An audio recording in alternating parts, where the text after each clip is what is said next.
From the CD studios of Univest at Lehigh Valley Public Media in Bethlehem, PA, it is time for another high-flying episode of Chemical-Free Horticultural Hijinks, You Bet Your Garden.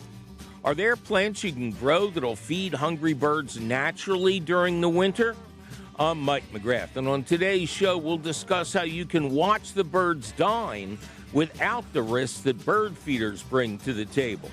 Plus, an especially heaping handful of your fabulous phone call questions, comments, tips, tricks, suggestions, and erratically erroneous exclamations. So stay right where you are, cats and kittens, because it's all coming up faster than you watching your birds and feeding them too. Right after this. Support for You Bet Your Garden is provided by the Espoma Company, offering a complete selection of natural organic plant foods and potting soils. More information about Espoma and the Espoma Natural Gardening Community can be found at espoma.com. Welcome to another thrilling episode of You Bet Your Garden from the Univest studios at Lehigh Valley Public Media in Bethlehem, PA. I am your host. Later on in the show, can you grow your own bird seed so that you don't have to lug those big bags back from the store? Well, we thought about that one quite a bit, and we have an interesting suggestion for those of you who want to help your wintertime birds in a much more natural manner. But first, lots of your fabulous phone calls at 888-492-9444, 888-492-9444. Kelly, welcome to You Bet Your Garden. Thank you, Mike. Well, thank you. Kelly, how are you? I'm doing well. I'm calling you from Alexandria, Virginia, right outside Washington, D.C. Okay, I know that area really well. What can we do for Kelly in Alexandria? Well, I have two little lime hydrangea. I moved here about 3 years ago, and I had a company to put them in. The first year, the blooms weren't so great, but no big deal because they were young. And one or two of the blooms kind of died on the vine, and they stayed all year. I wasn't really sure whether I was supposed to cut them off or not. And then it bloomed again the following year, but more. So now this year, I had big blooms, but all of the blooms kind of died and froze on the vine, on the bush. So now I've got two little lime hydrangea, and they kind of look like just sort of like dead hydrangea. Now, I grew up in Philadelphia, and we had hydrangea, and our hydrangea never did this. So I'm just really not sure what to do. Are you supposed to cut at the end of the season somehow? Or are you supposed to cut them off? No. It took them a couple of weeks to actually die. They went from sort of white and pink to sort of beige, and then they just sort of stopped and froze on the vine, and they've been like that all fall and early this winter. Well, first of all, it's a good time, even though actually it's past time, but you never prune anything in the fall. Pruning stimulates growth. And that new growth, if it occurs during warm weather and then we have a hard freeze, that can kill the plant. Whereby if you had just left it alone to follow its own national seasonality, so to speak, it would be fine. Now, you're talking about Limelight hydrangeas, that brand, the one with the light green flowers that are kind of conical in shape?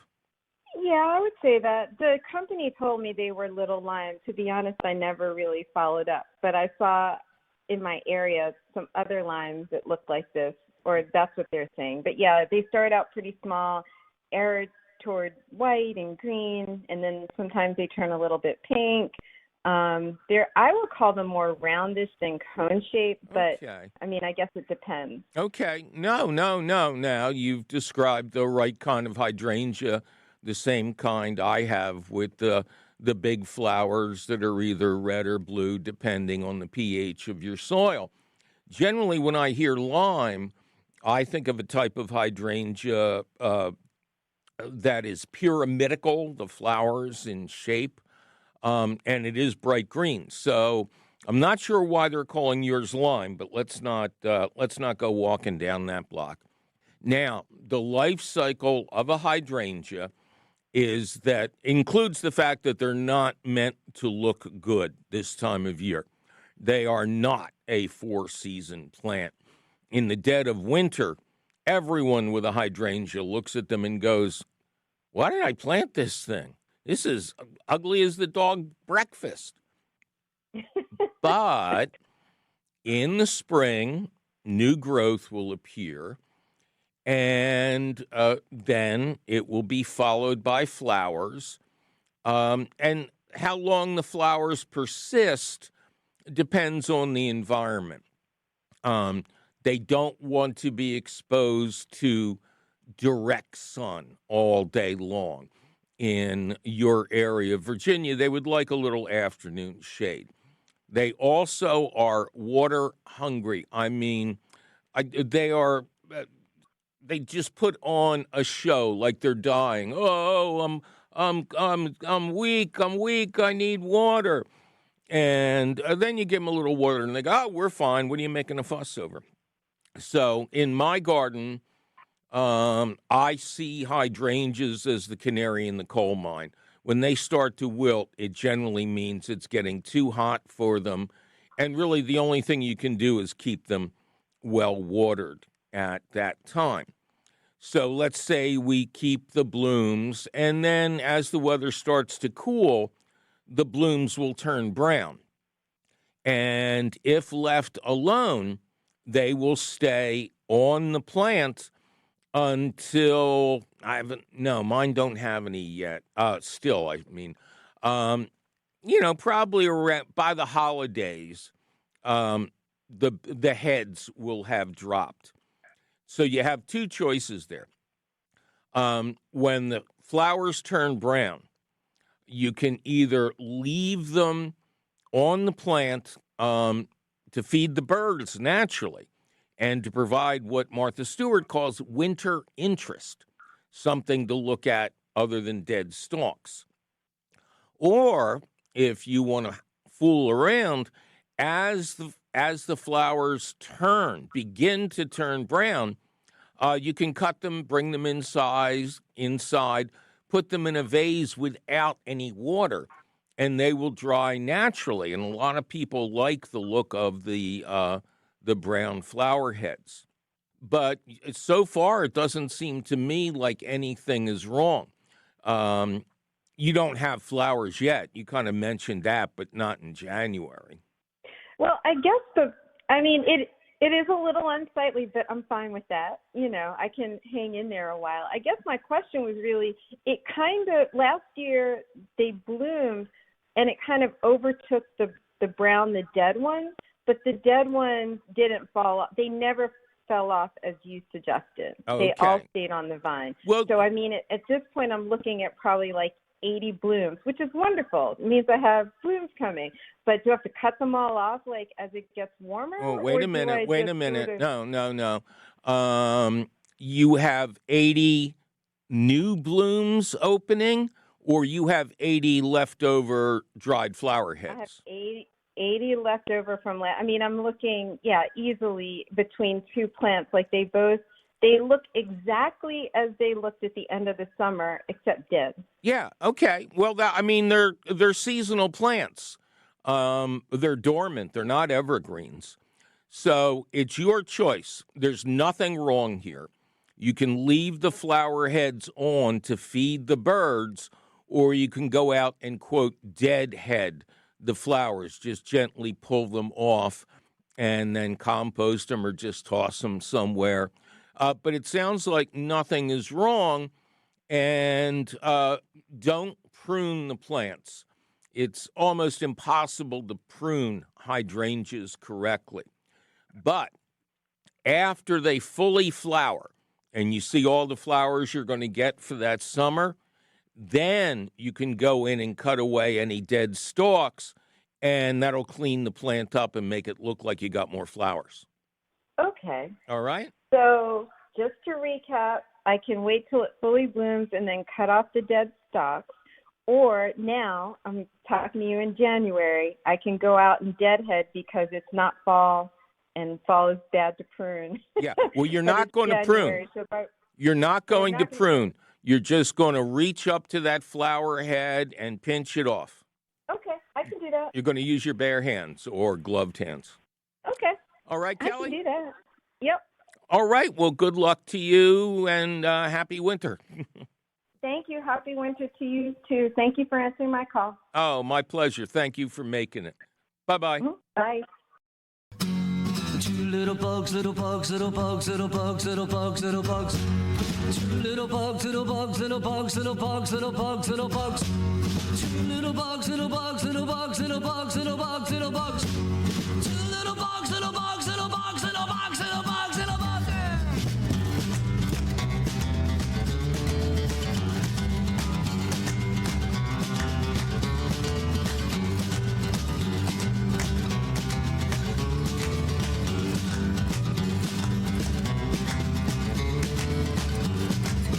Little bug, little bug, little bug, little bug, little bug, little bug. One little bug, little bug, little bug, little bug, little bug, little bug. One little bug, little bug, little bug, little bug, little bug, little bug. One little bug, little bug, little bug, little bug, little bug, little bug.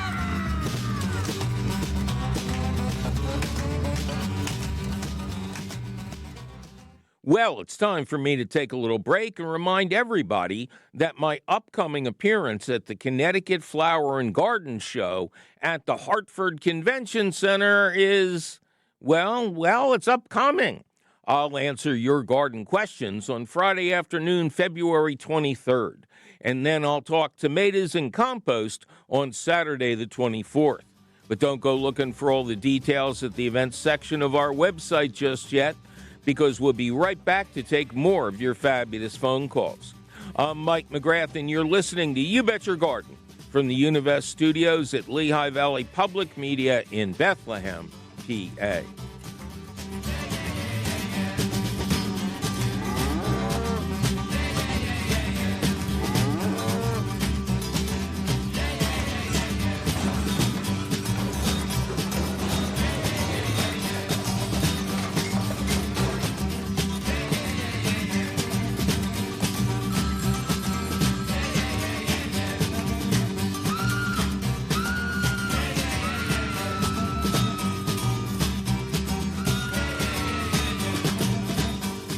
Support for You Bet Your Garden is provided by the Espoma Company, offering a complete selection of natural organic plant foods and potting soils. More information about Espoma and the Espoma Natural Gardening Community can be found at espoma.com.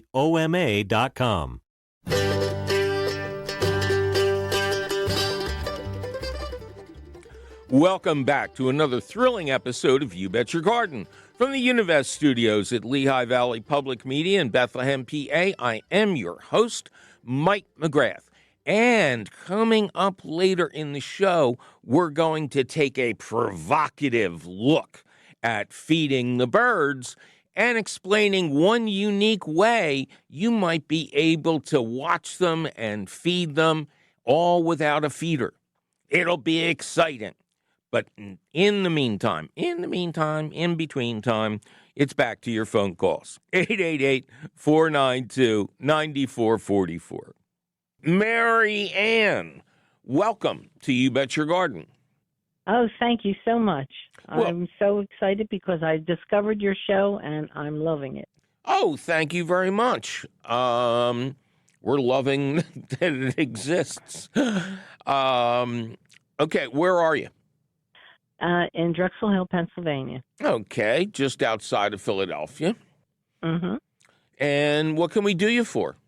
Well, Mike, I had this gorgeous snake plant. It was a very large one with many strong dark green leaves. I had it for 3 years in one spot in the living room where it got good light. And I watered it sparingly because they say that's sort of a succulent.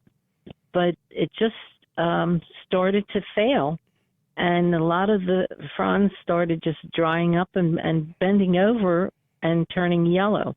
And I thought, what can I do? So I tried to let it dry out. I I didn't water it unless it truly needed it. And then I noticed that it was more and more were falling apart.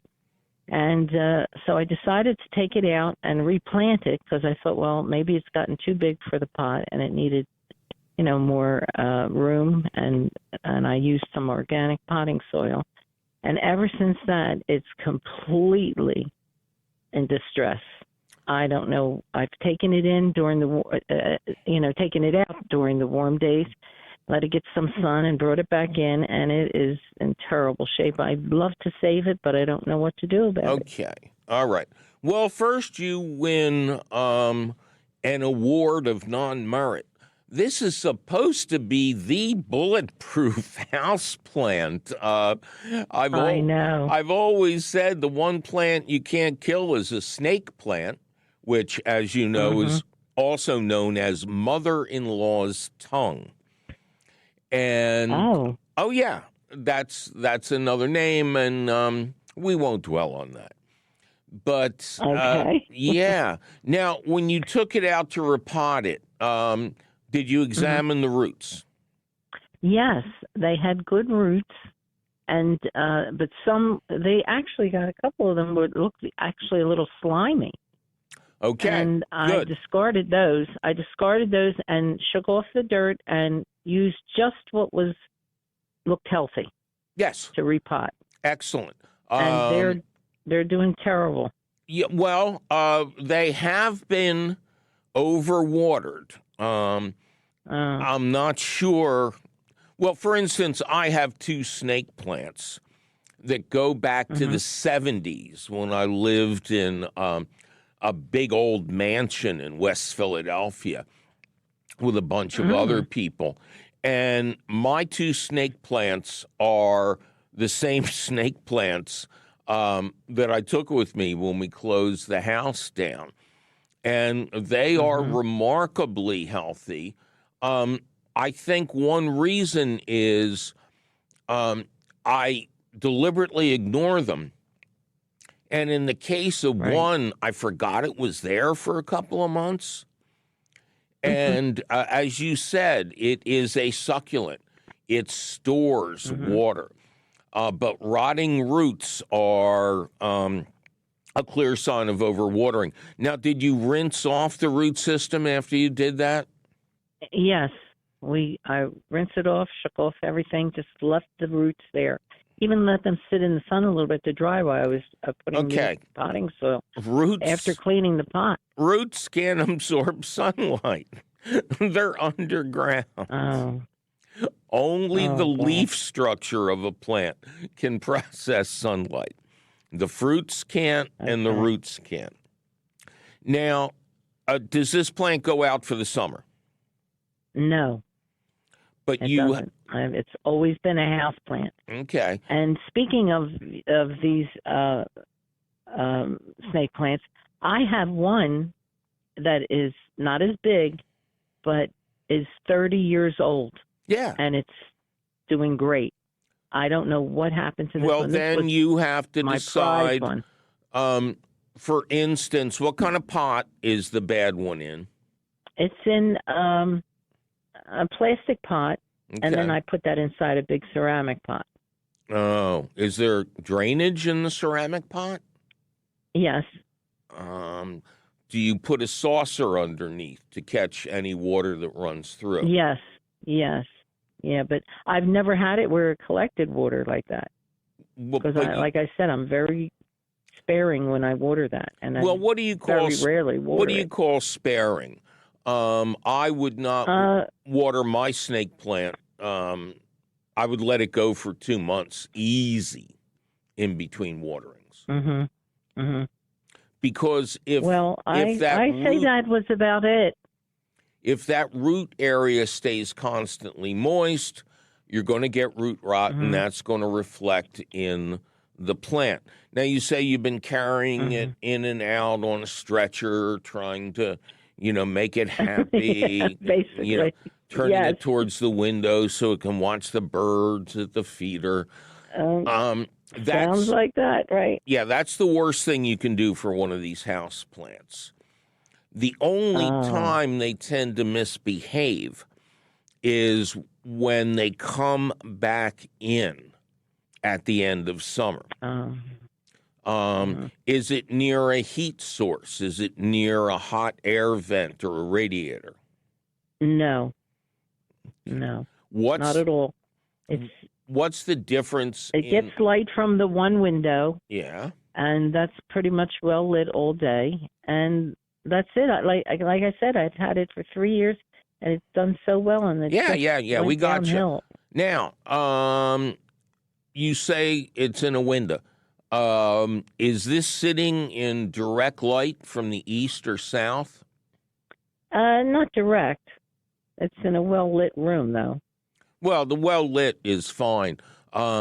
These plants can be damaged by direct sun. Yeah, So- it's never been in direct sun except when I took it out. Those few Okay. days when I repotted it. And is the other one also in a double pot? No, it is not. It's in a ceramic pot Okay. With good drainage. by itself. Yes, very good. Okay. Plastic pots are great when you want to maintain moisture. They hold moisture well. Ceramic and terracotta tend to leach their moisture into the air, which for your plant would be good. So what I'm going to suggest is one last trip outside, the Green Mile here, and really clean up those roots. Really pay attention to them. Get a hose or a bucket of water and really get every bit of sliminess off of those roots. And then repot it into the ceramic pot. Lose the plastic pot for now. Remove any leaves that are really most sincerely dead, and then just be patient. Again, like the fact that it doesn't need to be watered frequently, it's going to be a slow grower. But they do resist dying. So don't freak out if nothing good happens over the winter. Do be happy if nothing bad happens. So I think getting it into a ceramic pot, even cutting back more on the water, although probably the plastic pot was holding water in the bottom, and just be patient. And you got a backup plant, you know. I do, but I mean, this one was really gorgeous, like about 3 feet tall and very, very full. And now it's maybe has 3 or 4 clusters left, and that's it. All right. Well, let's see if we can bring it back to life. If not, treat yourself to a new one. Okay, that's good advice. All right, I'm going to Mary. definitely give it another try. Yeah. Thank you so much, Mike. Oh, my pleasure. Take care. Bye-bye. You too. Bye-bye.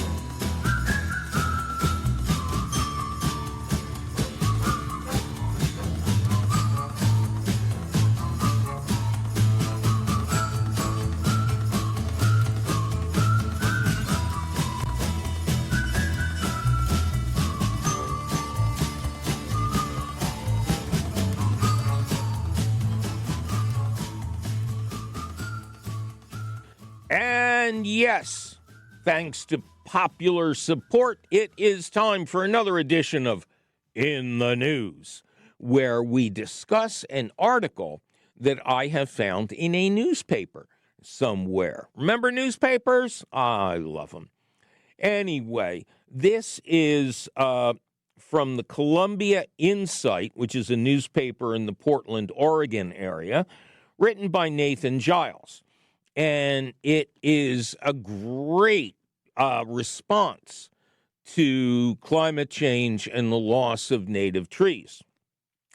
As Nathan puts it, as native trees in the Pacific Northwest die off due to climate change, The U.S. Forest Service, the City of Portland, and citizen groups around Puget Sound are turning to a deceptively simple climate adaptation strategy called assisted migration. As the world's climate warms, tree growing ranges in the northern hemisphere are predicted to move further north and higher in elevation. And as Nathan puts it brilliantly, trees, of course, can't get up and walk to their new climate homes. This is where assisted migration is supposed to lend a hand. Now, there is a controversy here about how this should be done, because the species that they would introduce to these areas would be from areas more southern, so they're not native trees. For instance, the project involves testing whether breeds of native Douglas fir and western hemlock from drier parts of the Pacific Northwest could be used to help western Washington forests adapt to climate change. It says the Nature Conservancy is focusing on population migration because it has fewer ecological risks. So the alternative is they're taking seeds of native trees and replanting them, trying to extend the range, but they want to keep the forests alive. So what do you think, cats and kittens? There are always dangers when you bring in non-native species, but it seems like climate change is giving us a non-native world, and there's lots of ways to adapt to that. I personally like the idea of bringing in seedlings of slightly tougher species, but I may be in the minority there, and some people may prefer to just try and find cultivars of the native trees that are more drought and especially heat resistant. But we're going to keep an eye on this. It's one of the first articles I've seen where people are fighting back to keep an area forested. And there's very few things more important going on in the world today.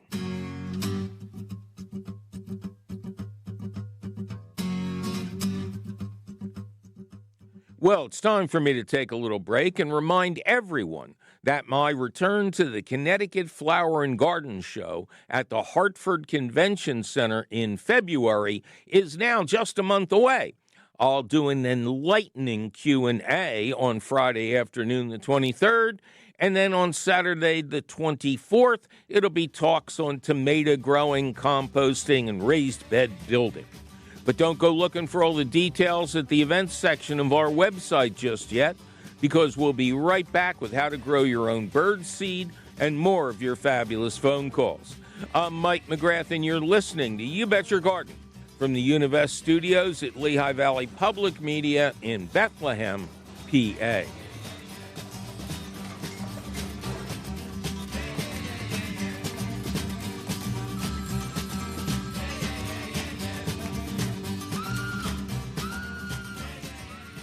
This is 91.3 FM, WLVR Bethlehem, WLVR.org.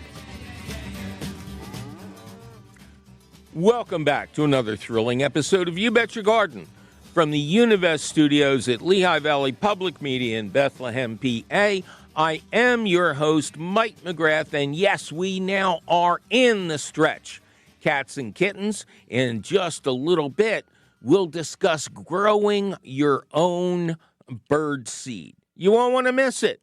And you won't, because it's coming up after a couple more of your phone calls at 888-492-9444. 888-492-9444. Lee, welcome to You Bet Your Garden. Oh, thank you. It's great to be talking with you. It's great to be talking with you, Lee. What they don't know outside of behind the scenes is that it took us a while to hook this call up. But we're glad to have you on. Thank you for your patience. And how you doing? I'm doing doing fine. I just have a question or a worry that I hope that you can help me feel better about. We've had a very rough winter here in Tennessee. What part of Tennessee, may I ask? Middle Tennessee. We call our town Mount Juliet, a suburb of Nashville. Oh, okay. Very good. Nashville is a great responsive town for us. We love it. So what's going on? Well, about 3 weeks ago, we had a snow fall that was preceded by a freezing rain, and we've lost a lot of ornamental shrubs, I believe. By now, the leaves are falling off. Burford holly, I think it is, and even some of our Manhattan shrubs, ornamental in our area and in our home yard. And I was wondering if you could give me any peace of mind, will those come back? Well, with all of these kind of questions, nobody knows the answer till spring arrives. All of those plants have the capability of growing or putting on new growth. They may need a year to kind of stumble around in the dark and recover, but there's no reason to believe that they are really most sincerely dead. What is happening with your weather now? It's actually warmer than usual. That's not unusual in Tennessee, but we're maybe in the 50 to 60 degree range for several days. And then from history, it may snow again in the next week or two. Right. And you said you had an ice storm followed by snow. Correct. Not a deep snow, but an ice storm. Yes, that's right. Ice is the worst. Ice can severely damage plants just by the weight, the sheer weight of the ice on the plants. Heck, it collapses roofs. So, how has the rain been this winter? Well, pretty good this winter. I looked to see if we were considered to have a drought during the summer. We went for weeks without rain in July, August, and September. But then when I looked at the records, it didn't consider it a drought. I was worried maybe that was part of the hardship, and then the ice came. Well, you're kind of right. If weather like that is predicted, and it has been very dry lately, it may be counterintuitive, but it's a good idea to water your plants at the base before the weather event hits. Plants that are well hydrated are less likely to suffer tip burn and other things from cold winds. And it's a sin you didn't get a lot of snow, because snow protects plants better than any kind of mulch. So there's nothing, and we're hearing about this a lot from Tennessee, but a lot from other places as well. Anytime you get really cold and windy conditions and the plants are already a little dry, it really stresses them. But the most important thing you can do now is nothing. Don't look at them. Don't think about them. Pick a good streaming service and binge on like 8 different shows. And in the spring, you should hopefully see signs of life. If you do, don't clean them up. Don't prune anything off. Wait till everything has shown you what it's going to do. Let's say we're in May now. And at that point, it would be safe to remove totally dead branches. But other than that, it's in the hands of God, my child. I was afraid of that. It's pretty massive. You can almost go anywhere and see it on shrubs around our area. And we will step away, yes. not intervene and give it time. The impulse, the gardener's impulse is to always help. And that's always the wrong thing to do. Let nature handle this. She has been through this before. And the fact that it's afflicted so many of your neighbors, you can't take it personally. But be patient. Wait to see how they leaf out in the spring. And if you're uncertain about something, if some plants leaf out and some plants don't, again, I would urge you to be patient. And if a plant is really, truly dead, wait till the fall to replace it. Because there's going to be a big run on shrubs in the spring in your area. And by fall, they will have restocked, and the prices will be lower, and it's a great time to plant new trees and shrubs. In the meantime, just throw a shroud over them and pretend it's Lent, Well, I appreciate that. Well, I'm sorry for your troubles. It's nothing you did, and I wish you luck, and take care of yourself. I appreciate it. Thank you so much. It gives me peace of mind just to not intervene and step away, and we'll try that and see what comes of it. Very good. You'll do better than your neighbors who hop in there with fertilizer and pruners. All right, you take care, and bye-bye for now. Thank you. As promised, it is time for the question of the week, which we're calling Grow Your Own Bird Seed. Dan in Cedar Creek, Tennessee, recently left us this message. I want to ask Mike about growing bird seed. I went shopping for some, and man, that stuff is expensive.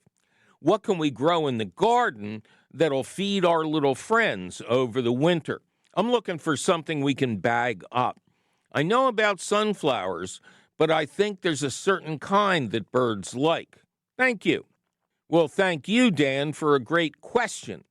Over the years, we have done many articles about growing plants that attract birds, but the focus has always been on meat-eating birds in the summer, as they are one of nature's best pest controllers, from bluebirds chowing down on caterpillars to tiny hummingbirds, which the University of California notes are predators of a surprising number of insects. In fact, the noted University of Delaware entomologist Doug Tallamy has been quoted as saying that although hummingbirds do need nectar, 80% of their diet is insects and spiders. Who'd have guessed? But as usual, I digress. To answer the question directly, there are 3 plants you should grow to feed birds over the winter: sunflowers, sunflowers, and sunflowers. And yes, there are several types of sunflowers that produce large seeds. But the National Wildlife Federation says that while birds will, quote, devour all types, black oil sunflower seeds are your best bet. Even though they're smaller than gray and striped sunflower seeds, sometimes called confectionery sunflower seeds, as they're the type whose shells line the floor of every major league dugout, black oil seeds contain lots of protein and fat, the highest percentage of oil, and have the thinnest hulls, making them easier for birds to crack open. Note, I am a member of the NWF and thus assured of having more return address labels than any human could ever need. Oh, and I'm helping to save tigers, polar bears, great apes, and yes, even hummingbirds at the same time. The website of Adams Fairacre Farms, a family business based in New York State that dates back to 1919, reminds me that sunflower shells and husks are allelopathic, meaning they can inhibit the growth of nearby plants, the way black walnut roots do to kill tomatoes. And a lot of those uneaten plant parts will be deposited right underneath your sunflowers. So either cordon the area off and reserve it for future sunflower production, or use a tarp to collect the debris and then pour it on plants you despise. Fairacre Farms also notes that harvested seed is difficult to keep fresh. It needs low humidity, good airflow, and I'll add protection from vermin. Several other sites also note the tendency of these seeds to spoil quickly in storage, So I came up with a plan that prevents the need for storage. Plant as many oil sunflowers as you can near a window that's going to provide bird watching access. Remember, the action is going to be 6 to 10 feet off the ground. These are big plants. Chemical fertilizers are the enemy of giant sunflowers, so feed the growing plants only with compost, worm castings, and the like. They are also a, quote, long season crop, needing 100 to 120 days to produce ripe seed, and that's only after that seed has been planted in very warm soil. But luckily, those numbers are for sunflowers that are direct seeded, so you can gain 6 weeks by starting the seeds indoors with your tomatoes and such. Or you can arrange to buy started plants from your local nursery if you haven't started plants from seed before. Sunny windowsill is Latin for death to plants. Depending on your climate, the seeds will begin ripening by late summer. At that point, cover the seed heads with grocery store paper bags, being sure to poke a bunch of holes in them for airflow, or cover the heads with bird netting or wire mesh to protect the seeds. The seeds will continue to mature because only the leaves are needed to process light. When the first chill arrives, uncover one of the heads and watch the show. Then space the rest of the plants out over winter. You'll not only be growing your own bird seed, but helping the birds eat in a much more natural setting than feeders, which are strongly associated with devastating avian diseases due to overcrowding at the feeder and all the poop it collects. In addition, do not, quote, clean up your garden in the fall. The more natural you leave it, the more food you'll provide for the birds. This is especially true of tall plants like hostas, which produce large seed heads that birds love to eat over the winter. And think local. Much of the advice I found online would only be true for a very specific climate, and they don't mention that. So search carefully, you should. Contact your local extension office, inquire about correct planting times in your area, and ask for lists of other plants that attract birds, especially bushy perennials that produce berries and provide protection from predators. And remember to lean into nature.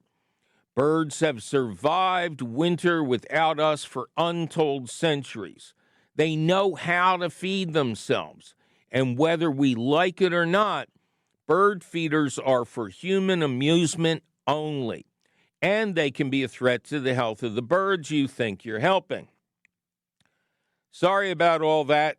I got into this business to talk the truth and not to be popular. I think I succeeded nicely on that last part.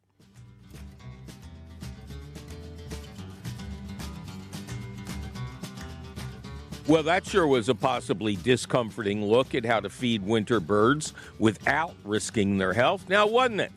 Luckily, you are now once again able to read this awesome advice over at your leisure or your leisure at the Gurneys, Gurneys, website. Check out the new link at the You Bet Your Garden Facebook page. Yikes, my producer is threatening to steal my sunflower seeds if I don't get out of this studio. We must be out of time, but you can call us anytime at 888-492-9444 or send us your email, your tired, your poor, your wretched refuse of a question teeming towards our garden shore at YBYG at WLVT.org, and please include your location. You'll find all of our contact information, plus audio of this show, audio and video of previous shows, and links to our internationally renowned podcast. It's all at our website, youbetyourgarden.org. You Bet Your Garden is a public radio show and podcast produced and delivered to you every week from the Univest studios at Lehigh Valley Public Media in Bethlehem, PA. Our radio show is distributed by PRX, the Public Radio Exchange. You Bet Your Garden was created by Mike McGrath. Mike McGrath was created when he foolishly stared directly at a total solar eclipse. Luckily, he was using an old edition of the Farmer's Almanac and got the day wrong. Ken Queter plays our theme song. Our chief content officer is Yoni Greenbaum.